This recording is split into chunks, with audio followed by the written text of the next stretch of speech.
En la clase anterior vimos cómo trabajar con números y textos en Python. Ahora vamos a continuar con listas. Las listas en Python son el equivalente a los arrays en otros lenguajes.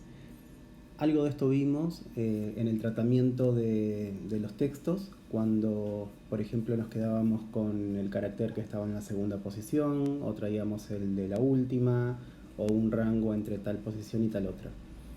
Eso es porque al string, al texto, lo estamos trabajando como una lista.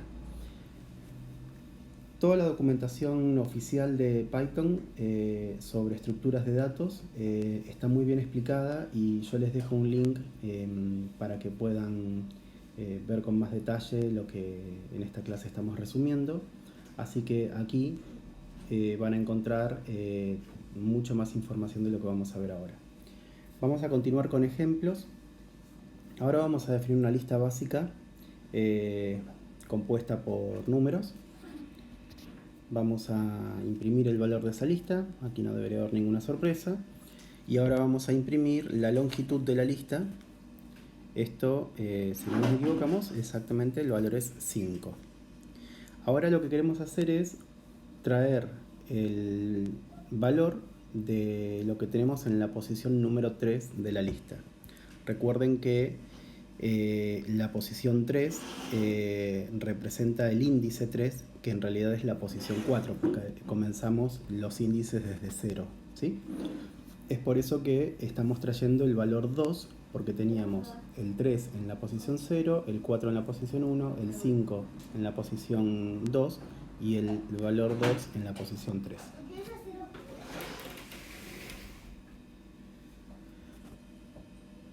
Una cosa interesante de las listas en Python es que, a diferencia de otros lenguajes, permiten tener diferentes tipos de datos dentro de la lista.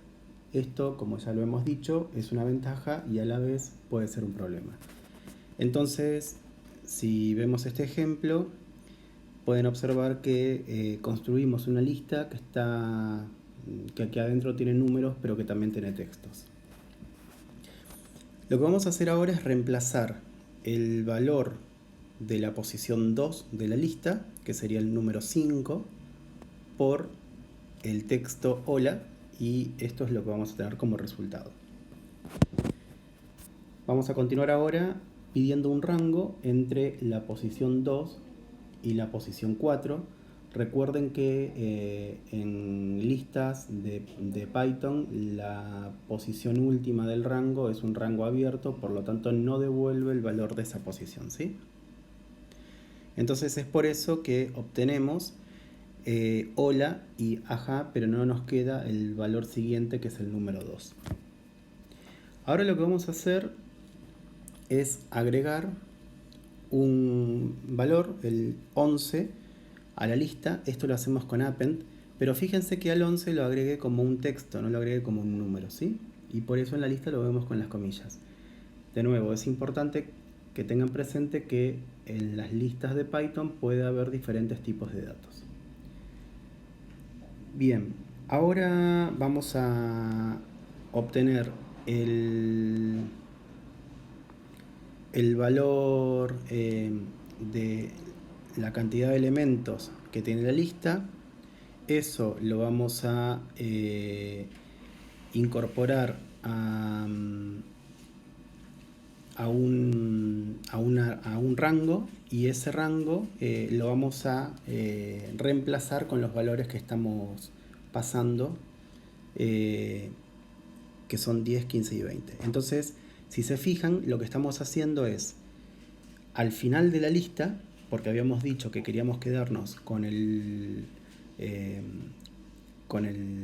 la longitud de la lista, al final de la lista estamos incorporando el array 10, 15, 20. Es una forma un poco rebuscada de hacer un append con varios valores, ¿sí? El append también podría haber sido directamente con varios valores. Bueno, de esto Python tiene muchísimo y se usa muchísimo este tipo de expresiones.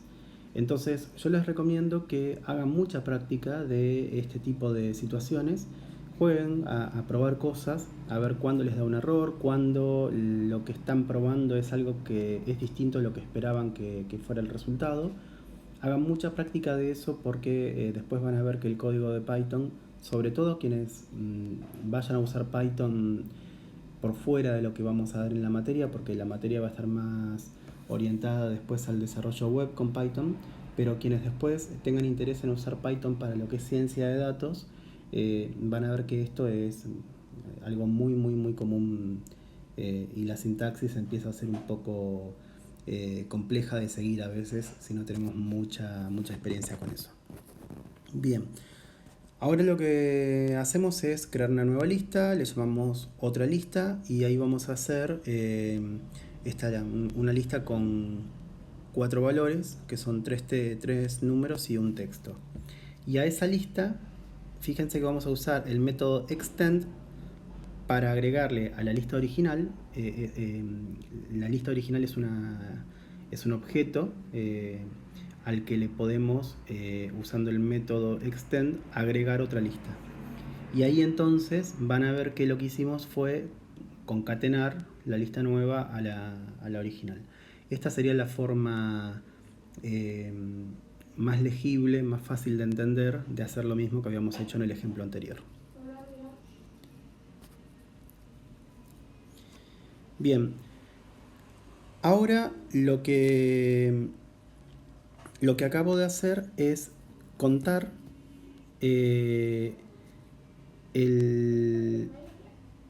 la cantidad de ocurrencias que tenemos del texto ajá en la lista. Y fíjense que aparece 2 veces, ¿sí? Entonces es importante, lo aclaro porque en otros lenguajes el count se usa para la longitud de la lista y aquí es para contar cuántas veces se repite un elemento. Bien, para saber la longitud se usa leng, que lo hemos usado más arriba. Bueno, si quisiéramos ordenar la lista, hacemos un sort y de esta forma vamos a tener la lista ordenada, pero fíjense que nos da un error porque estamos mezclando números y textos, ¿sí? Este ejemplo yo lo había puesto a propósito que diera un error y la verdad que como lo di el año pasado ya me había olvidado que iba a dar el error, creí que iba a andar bien. Pero bueno, el texto no se puede mezclar con los números para ordenarlos porque no hubiera sabido cómo hacerlo Python. Por lo tanto la lista debería haber sido numérica para poder ordenarla sin problemas.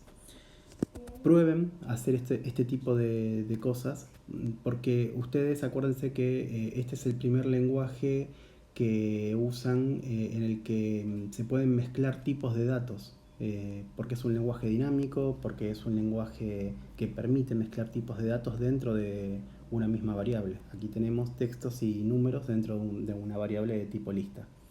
Entonces hagan muchas pruebas jugando con esas cosas para ver cuándo da error y cuándo no da error. Porque a veces no da error y devuelve un resultado que ustedes no esperan y creen que va a funcionar de una manera y en realidad está funcionando de otra, pero no le da un error y como es un lenguaje interpretado, digamos, la ejecución va a continuar, pero lo que están haciendo es una cosa distinta a la que esperaban. Muy bien, aquí lo que hago es pisar todos los valores de la lista con una lista vacía. Entonces la lista sigue existiendo, pero está vacía. ¿Bien? Y si quisiéramos borrar la lista de memoria, lo deberíamos hacer con del. Aquí lo que está ocurriendo es que al asignar un valor vacío a la lista, no ocupa memoria y entonces no la puedo borrar y es por eso que la variable lista dice que no está definida, ¿sí? Entonces la forma correcta de borrar una variable de memoria es con del. La forma rápida y no del todo correcta es hacerlo como lo hice en el ejemplo anterior, asignándole una lista vacía. Muy bien. Entonces, Python tiene muchísimo trabajo con listas. Las listas se usan para un montón de cosas y es importante que ustedes prueben todo esto y cuanta más práctica hagan, más claro lo van a tener. Pero las listas no son las únicas variables complejas que podemos manejar. Las tuplas también son muy usadas y los conjuntos también son muy usados. Y vamos a ver diccionarios también hoy. Las tuplas de alguna manera son parecidas a las listas. Si quieren, la sintaxis, la diferencia que tienen es que se escriben con paréntesis en vez de corchetes. Pero la gran diferencia que tiene una tupla con una lista es que las tuplas son inmutables. Eso quiere decir que no podemos cambiar el valor, es como una especie de constante, ¿sí? Definimos eso y después no le vamos a poder cambiar el valor. Así que vamos a ver algún ejemplo. Aquí defino una tupla que tiene el valor 1 como un número, la letra A y el número 1, pero en este caso es un flotante, así que fíjense que el 1 del principio y el 1 del final formalmente son dos unos distintos. ¿Bien? Ahora vamos a ver las ocurrencias del valor 1. ¿Ven lo que les decía? Me pongo a jugar y digo, y bueno, pero son dos números distintos, porque uno es un entero y otro es un float. Pero ¿qué pasa si pregunto cuántas veces aparece el 1? Y el 1 aparece dos veces, porque al final lo está entendiendo como el valor 1, porque 1 como flotante y 1 como entero, 1.0 y 1 son el mismo valor matemático. Entonces entiende que aparece dos veces. Pero tal vez podíamos suponer que iba a aparecer una sola vez, que me iba a tomar el entero y no el float. Si queremos agregar cualquier valor a una tupla, haciendo un append como hacíamos hoy con una lista, nos va a decir que no podemos en este caso porque en realidad lo que ocurre es que el método append no existe en la tupla, no está previsto. Entonces no podemos usarlo simplemente porque no existe. Si pedimos el valor de lo que tenemos en la posición 2, o sea, teníamos la posición 0, la 1 y la 2, nos va a devolver 1.0, que era ese el número flotante que habíamos puesto en esa posición. Si ahora a la posición 2 le queremos asignar un texto, lo que ocurre es que no nos deja asignarlo porque las tuplas son inmutables. Entonces no puedo modificar el valor que tenía esa tupla. ¿Para cuándo sirve una tupla y para cuándo sirve una lista? Sería la pregunta. Bueno, a ver, las tuplas son mucho más eficientes en el uso de la memoria que las listas y también son más acotadas en la cantidad de funciones o métodos que podemos usar y las cosas que podemos hacer, justamente por ser inmutables. Entonces, cuando están trabajando con valores muy críticos, con mucha información, para no quedarse sin memoria RAM, por ejemplo, es bueno trabajar con una tupla. Pero en general, normalmente es más típico trabajar con una lista que con una tupla.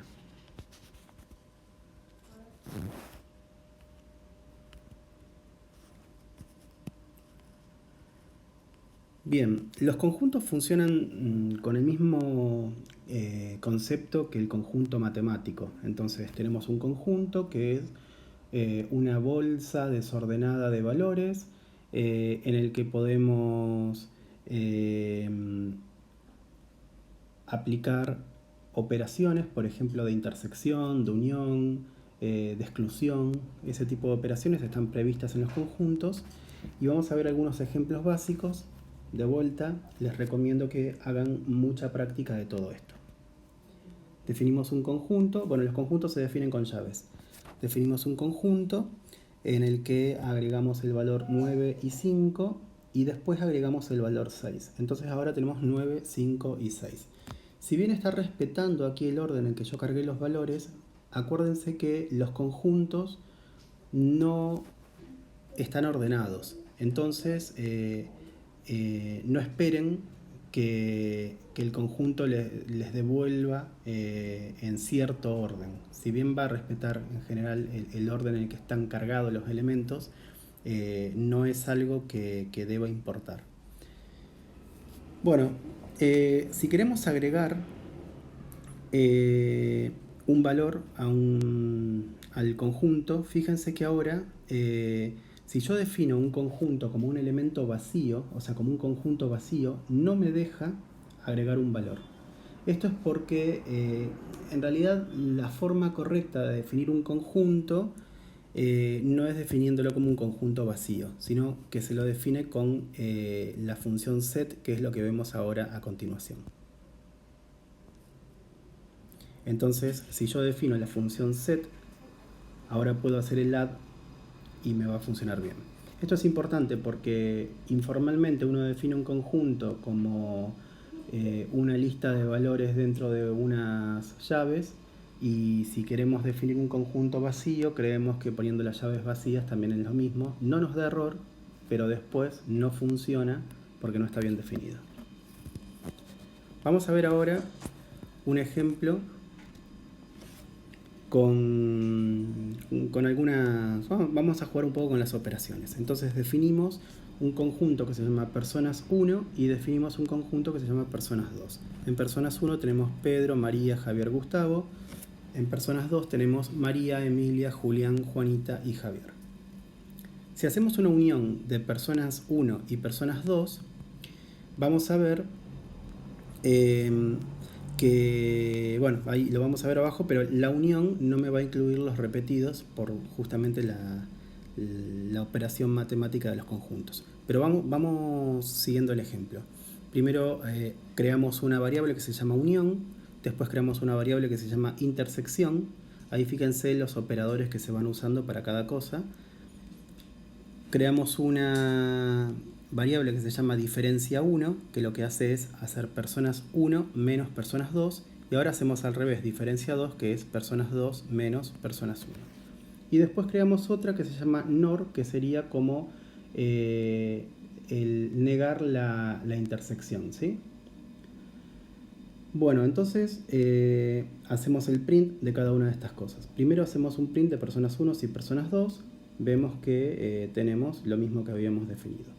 Ahora vemos qué ocurre con la unión. Y si se fijan, tenemos Javier, después tenemos Juanita, María, Julián, Gustavo, Emilia, Pedro y María, que estaba en los dos conjuntos, aparece una sola vez. Y Javier, que estaba en los dos conjuntos, aparece una sola vez. Y el orden en que se genera la unión no está garantizado en función de cómo cargué los dos conjuntos, porque acuérdense que los conjuntos no tienen orden. Si hacemos la intersección van a ser los elementos repetidos entre los dos conjuntos. Javier y María son la intersección. Si hacemos diferencia, si restamos personas 1 menos personas 2, vamos a ver que el resultado es Gustavo y Pedro, que es lo que tenemos en personas 1 y no tenemos en personas 2. O sea, estamos quitando los repetidos básicamente. Y si lo hacemos al revés, vamos a tener la resta de la otra forma. Finalmente, para el NOR, lo que vamos a tener es todos los no repetidos. Bueno, esto es matemática básica de conjuntos. Aquí no estamos viendo ninguna cosa que vaya por fuera de eso, pero sí es importante entonces que conozcan que en Python se puede trabajar con conjuntos, que recuerden cómo se manifestaban los conjuntos en esas operaciones matemáticas y que hagan algunas pruebas para ponerse al día con esa cuestión. Finalmente vamos a ver los diccionarios.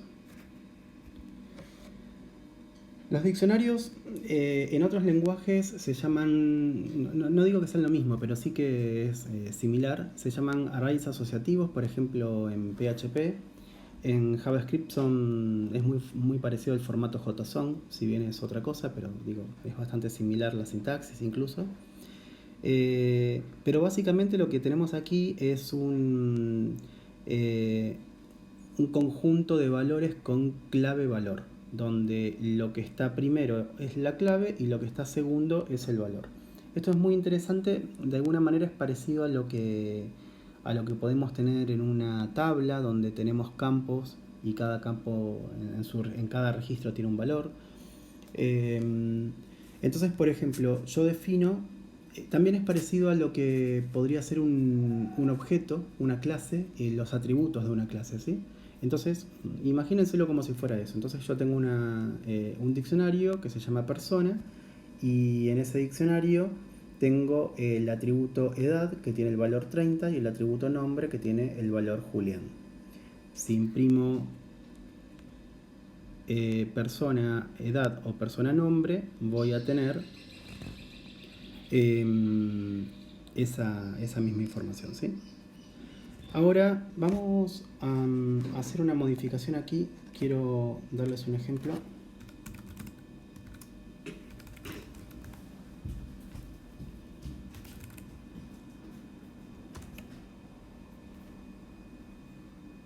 Fíjense que persona.edad me da un error si lo hago de esa manera porque me dice que no tiene el atributo edad.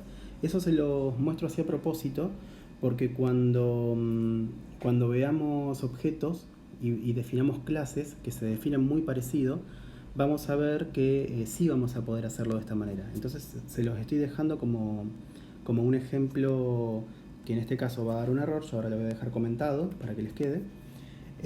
Pero que más adelante cuando veamos clases vamos a ver que es muy utilizado.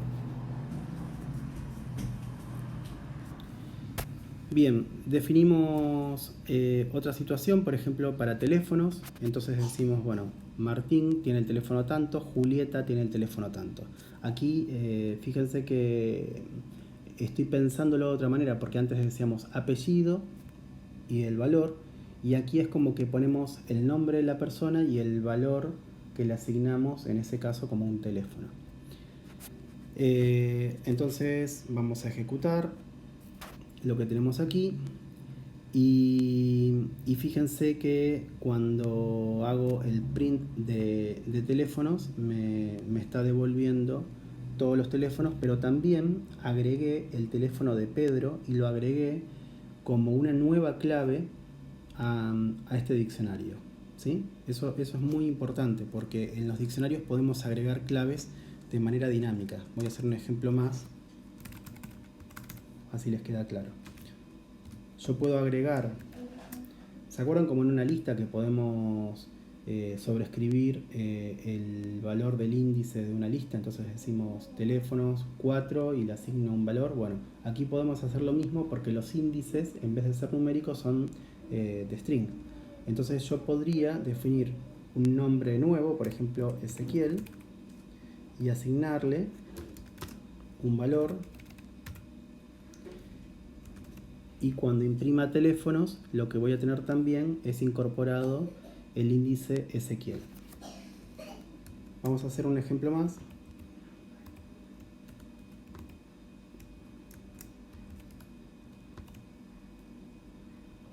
Bueno, no me deja copiar, así que lo voy a escribir.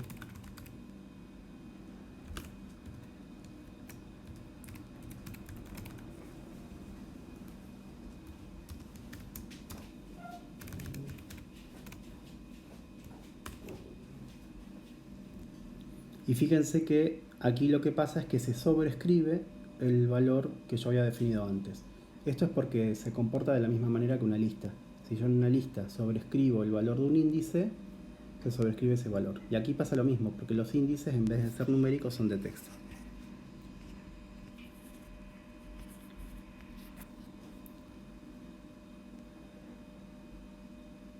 Si yo pregunto por el índice Julieta y le pregunto si está en teléfonos, me dice que sí, que está en teléfonos. Si yo preguntara por otro índice que no está, me va a decir que no está. Esto es interesante y después lo vamos a ver más adelante cuando trabajemos las diferentes estructuras de control, ¿sí? Se itera muchas veces sobre diccionarios y sobre listas de una manera similar a lo que veíamos ahí. Pero aquí básicamente lo usamos para saber si está esa clave en ese diccionario. Bueno, ahora vamos a ver un ejemplo un poquito más largo, pero no es más complejo, en donde vamos a definir un array de distintos diccionarios. O sea, tenemos, perdón, una lista para decirlo correctamente. Entonces tenemos una lista que se llama personas y dentro de esa lista vamos a tener un diccionario por cada una de las personas. Fíjense que entonces yo tengo en mi lista el atributo nombre, el atributo apellido, el atributo profesión y así para cada una de las personas que fui agregando a esa lista. Pero también fíjense que no es una estructura rígida. Yo puedo también agregar el atributo hijos o puedo agregar otro atributo. No necesariamente cada uno de los elementos de esa lista tienen que ser iguales, como hoy podíamos hacerlo agregando números y textos. Aquí podemos agregar diccionarios, que cada diccionario tiene una estructura diferente.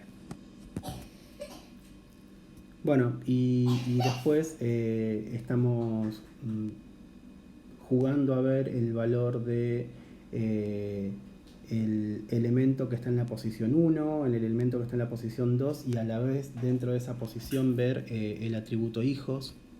Todo eso está en el ejemplo, es bastante sencillo de seguir. Aquí vamos a seguir viendo si tenemos o no tenemos cierta clave dentro de la lista personas, y fíjense que la clave Jorge no está en la lista personas porque yo no tengo ninguna clave que se llame Jorge, ¿sí? Pero la clave nombre tampoco está en la lista persona, porque yo la lista persona es una lista de diccionarios y dentro de cada uno de esos diccionarios tengo estos atributos. Ahora, si yo pregunto si nombre está en personas 1, fíjense que me dice que sí. Y si pregunto si Jorge está en personas 1, me dice que no, porque lo que está buscando son las claves, no los valores. Bueno, con esto terminamos la clase de variables. Fíjense que a diferencia de otras materias, aquí vamos mucho más rápido porque no estamos enseñándoles un lenguaje, sino que lo que estamos haciendo es mostrarles diferentes opciones, diferentes lenguajes y después vamos a ir profundizando en la práctica para casos reales, para aplicaciones muy concretas. Los trabajos prácticos que vamos a hacer son aplicaciones que funcionan con casos reales. En la próxima clase vamos a seguir con las estructuras de control de Python. Esto lo vamos a ver el miércoles que viene, así que les pido que hagan mucha práctica de todo lo que vimos hoy para que el miércoles estemos bien entrenados para lo que sigue.